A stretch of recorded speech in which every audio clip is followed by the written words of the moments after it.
Seorang pemimpin UMNO menyenaraikan 7 menteri kebanyakannya dari Bersatu yang didakwanya gagal memainkan peranan serius ketika negara berdepan wabak penyakit berbahaya. Menurut Ahli Majlis Tertinggi UMNO, Razlan Rafi'i berkata, menteri terbabit dilihat gagal berfungsi secara berkesan bagi menangani wabak berkenaan.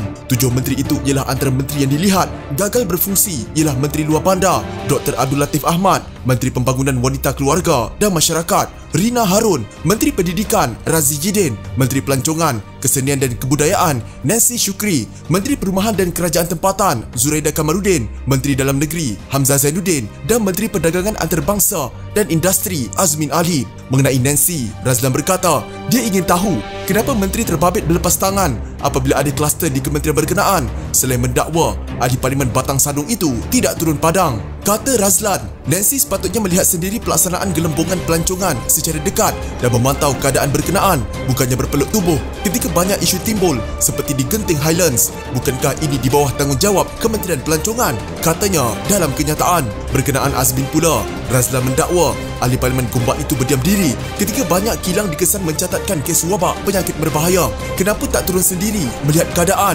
apabila pergi ke Arab Saudi? Mana duit bawa masuk negara? Kenapa pentingkan gambar mengelap lantai daripada tanggungjawab membawa pelaburan ke dalam negara? Katanya merujuk kepada lawatan rasmi Azmin ke luar negara. Mengenai Hamzah pula, Razlan menyalahkan Ahli Parlimen Larut itu sebagai gagal memastikan penguatkuasaan prosedur operasi standard secara berkesan. Banyak sangat kluster kayangan yang langgar SOP tapi tindakan diambil jadi bahan dawat rakyat, katanya. Tambah Razlan, apabila Perdana Menteri Muhyiddin Yassin gagal memakai pelitup muka, Hamzah yang juga Setiausaha Agung Bersatu gagal memastikan pihak berkuasa mengambil tindakan, sedangkan rakyat biasa dikenakan denda beribu ringgit jika mengingkari peraturan tersebut. Razlan turut menyalahkan Abdul Latif atas kegagalan ketua-ketua kampung di seluruh negara menggalakkan orang ramai mendaftar untuk mendapatkan pencegah. Zuraida pula dikaitkan dengan kegiatan NGO penggerak negara yang didakwa Razlan lebih diutamakan bekas naib Presiden PKR itu berbanding membantu rakyat berdepan ancaman wabak penyakit berbahaya.